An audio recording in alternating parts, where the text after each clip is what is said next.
दिनै जों इउपिपिएल राजखान्थि दोलोनि जायनाखि मददगिरि बै मददगिरि बिथांमोनखौहाय नैबे 8 नं दतमा बियाबनि सिङावहाय थानाय सिमलागुरि गामिनि गेवलां गेलेग्रा फोथारावहाय मोनसे सुबुं थुबुरमा जानायजों लोगोसे बिथांमोनहा मोनसे गोबां खुद्रिसारनायखौ नुनो मोनदों। बे समाव बिथांमोनहा मानि थाखाय नैबे गेवलां गेलेग्रा फोथारावहाय बेफोरबायदि जिरायनानै खुद्रिसारनो गोनां जादों एबा बिटिआर सरकारनि जायनाखि इउपिपिएल राजखान्थि दोलोनि दैदेनगिरि बै दैदेनगिरि बिथांमोननि सायावहाय बिथांमोनहा माखासे स्लगाननि गेजेरजोंहाय माखासे दाबि दावा खालामदों। दा बै दाबि दावाफोर खालामनायफोरखौ बिथांमोननिफ्राय मिथिना लागोन। नोंथांमोना मा थांखिजोंहाय दिनैहाय नोंथांमोना नैबे सिमलागुरि गामिनि गेवलां गेलेग्रा फोथारावहाय बेफोरबायदि सुबुं जुथुमा जानो गोनां जादों? आच्छा, सिगाङावनो साबायखर थाबाय मिडिया पार्सननिसिम। जोङो बेहाय खुद्रिनायनि खारना मेन खारनानो जाहैबाय जे दतमा 8 नं समस्तिया माने फैगौ 2025 सेप्तेम्बर दानाव मोनसे बिसायख'थि जानो थांगासिनो दं। दा बे बिसायख'थि जानो थांनायाव बावैसो सिगां इउपिपिएल हान्जानिफ्राय माखासे केन्डिडेटफोरखौ फोसावनाय जाहैबाय, नाथाय दतमा समस्तिनि थाखाय दासिमबो फोसावनाय जायाखै।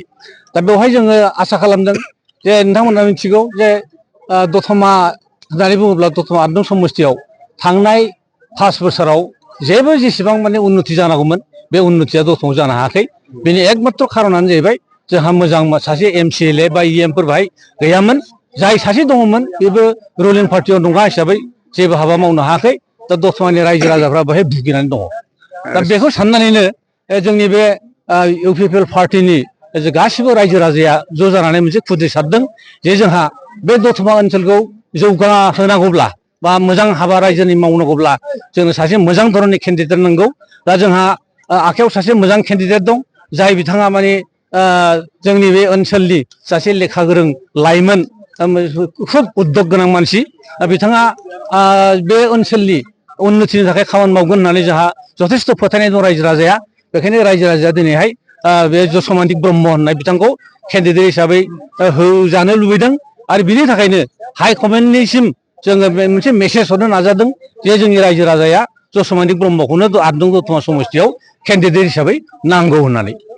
बायसान्स जुदि इउपिपिएल राजखान्थि दोलोनि हाइकमान्डआ जुदि बिथांखौहाय नोंथांमोननि लुगैनाय बायदि बिजाथि होआबा नोंथांमोनहा अब्ला मा खालामगोन? जोंहा बेवहाय खालामनांगौ जोंहा जेबो गोहो गैया।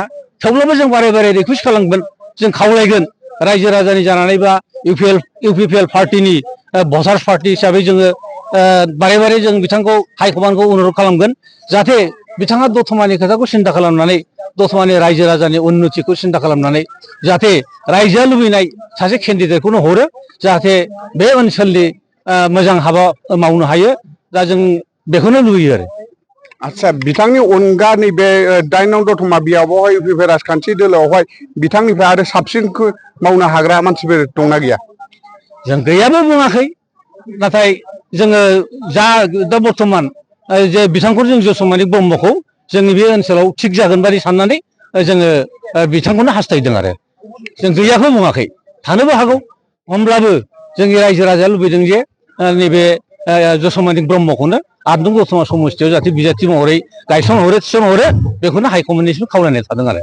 आच्छा, नोंथांमोना दिनै नैबे गेवलां गेलेग्रा फोथारावहाय बेसेबांसो अनजिमानि सुबुंफोरा ज' जादों? बेवहाय 1000निबो बारगोन बादि आं मिजिंथिदों, 1000निबो बारगोन। मा मा हारिनि? बेवहाय मुस्लिमफोर दङ, बेंगलि दङ, बर' दङ, आरो बिनिफ्राय आदिबासि दङ, राजबंसि दङ, बाङालि दङ।